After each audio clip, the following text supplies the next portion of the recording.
Good morning, everyone. Lee Henson here from AgileDad. It's time for the Daily Stand-Up. Let's get started. What I can tell you is that it's Friday, and another week's gone by. I'm so excited to be here with you. We have exceeded 90 episodes of the Daily Stand-Up podcast, and what I can tell you is there's not one yet that I can point out and say that a single episode is my favorite. Each one builds on the others, and this week is no different. This week we've been studying the top 5 trending things that are happening with regard to Agile in 2020.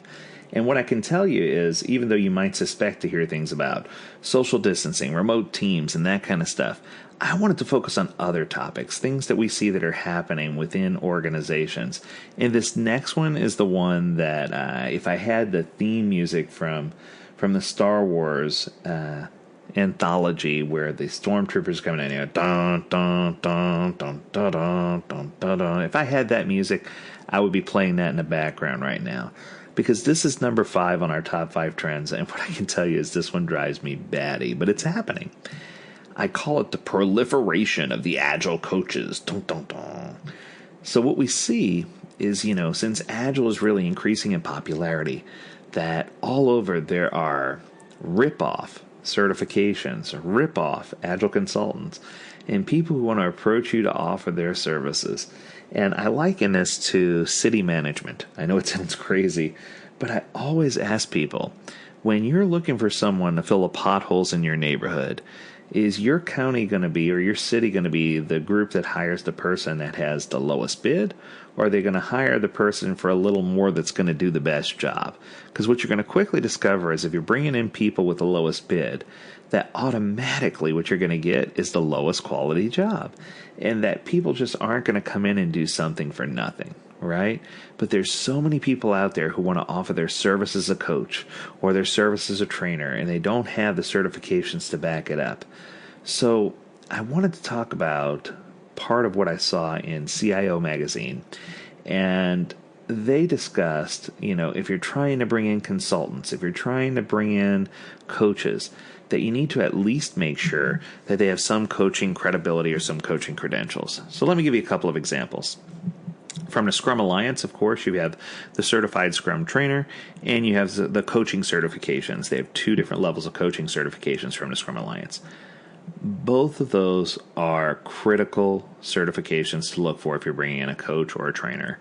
And it's not because I hold the certification that I'm offering this advice. It's because I really feel like those 2 certifications are what most people would consider nearly impossible to get. They are just very, very stringent certifications. They're incredibly difficult to get. And the people who do have them have years of experience, they've been vetted by their peers, and they simply are the best of the best. There are just so many really good folks who hold those certifications. And what I can tell you is that's part of what I'd look for. Other certifications, there's certainly people who are trying to transition from traditional project management into Agile project management, and you may want to seek out someone who has the PMP. Oftentimes you'll hear me refer to the PMP as the gold standard of project management. And the reason why I do is because I still feel like there's certain tools or things that you use from your traditional PMP certification in order to help with your Agile implementation later.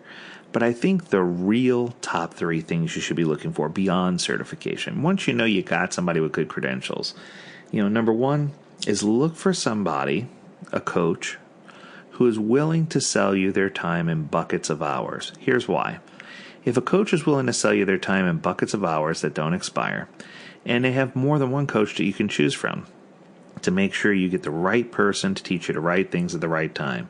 And instead of having someone who sits at a desk for 40 hours a week and all the hours have to be used at the same time, and you end up with the same coach trying to coach you on every single thing, it's often better to bring in more than one coach in short spurts, or have someone that can do things remotely for you for a set amount of time, and have multiple different coaches who specialize in different things.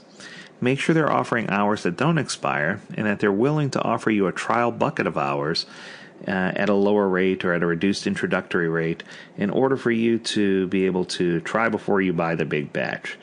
And we found great success doing this. Organizations love being able to bring in an AgileDad coach and try it out and just see how it flows. And what I can tell you is that this has been one of the key big win points when people select AgileDad. They love the ability to cycle through a few different coaches on different topics. They love the capability of being flexible with the time and not having to use all their time at once and not having someone just sitting behind a desk rotting there.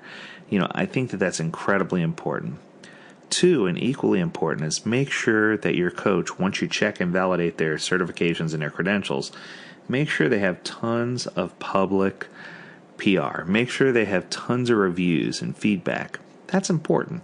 Now, what I will confess is that every single trainer or coach out there has at least one person who wasn't happy. It's just the way it is. But if you look beyond one and you see that 95+% of their reviews are all reflecting very positive, that's a good sign. And these should be public reviews, not things that are listed on their website, right? Try on LinkedIn, try on Facebook, try on Google. And what you'll quickly find is that these people are really appealing to people through unadjusted feedback that is trustworthy, feedback that cannot be edited, feedback that you can count on. And you can see that they've helped organizations, and you can see what types of organizations have helped. And you can even reach out to some of these individuals, especially if they're on LinkedIn, to see exactly where they are. And third and finally, last but not least, you want someone who's going to have some type of satisfaction guarantee. Somebody who's going to come back and say, hey, we're not going to leave happy unless you're happy. We're not going to try to get you to do things and then, sprawl out and say, okay, we're done. We want to be there we want to take advantage of the opportunity to work our way out of a job. And I know that sounds so silly, but one of the mentalities at AgileDad is we want to teach you how to build your own internal Agile Center of Excellence. We don't always want to fish for you. We want you to learn how to fish for yourself. And I think that if that's a key focus, we can really make a big difference inside of organizations. And that's what we've seen, because I think too many organizations don't realize that Agile requires a mind shift. Agile requires you to change things. It requires you to change the way you think. It's cultural change. It's organizational change. It's certainly an organizational mind shift change.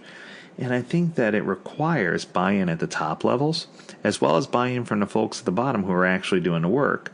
It's that meeting of the minds in the middle that tends to be the hardest part, and that's the part where your Agile coaches are going to get the most street cred and the most delivery capability. What I can tell you is this, that we've found that organizations that embrace strong, good, efficient, effective Agile coaches, they bring a 7-to-1 ratio. So if something takes you 7 hours to do, a coach could probably get it done in 1. If it takes you 7 days, they can get it done in a day. If it takes 7 weeks, they can get it done in a week. And it's just the levels of experience and the ideas and the thought processes and the examples and knowing how to avoid the pitfalls. When you combine all that together, the money that you spend on getting a high-quality coach, you're going to get your money back plus some very quickly. This should be a fast turnaround. You shouldn't see this as a deep investment. A lot of people look at coaching and training as deep pocket investments. And what I can tell you is, especially these times where people are working remote, it's even more important to make sure that all your people have the training they need to be on the same page, to get more frequent delivery cycles, to learn more about limiting WIP, and to learn more about how they can better and more effectively do their jobs so that they can produce higher quality products and services the first time without getting you in a jam, without getting you in a pickle. And I think it's just so important for us to recognize the value and for us to focus. And what I can promise you is that if you bring in a strong coach, whether it's an AgileDad coach or another coach, you certainly won't regret it. It's one of those decisions where, as long as you do the vetting that I just now previously spoke of, coaches are designed to help you be better. Trainers are designed to provide world-class courses to get everyone on the same page. And I think if you couple those two together, there's no way you can lose. So I realized this Friday our topic was a little more agile, but I wanted it to lean on the things that you could do in your organization to really focus on making sure that you're avoiding the what I call Agile Coach pyramid scheme, right? where you got all these other coaches who, oh, I can help you with this or I can help you with that. You want to make sure you get the right people in to do the right job who are going to help you be the most effective in your time of need. So, as always, I hope you have a great weekend. I hope you enjoy yourself. Stay safe, stay healthy, stay agile. And until Monday, my friends, do take care.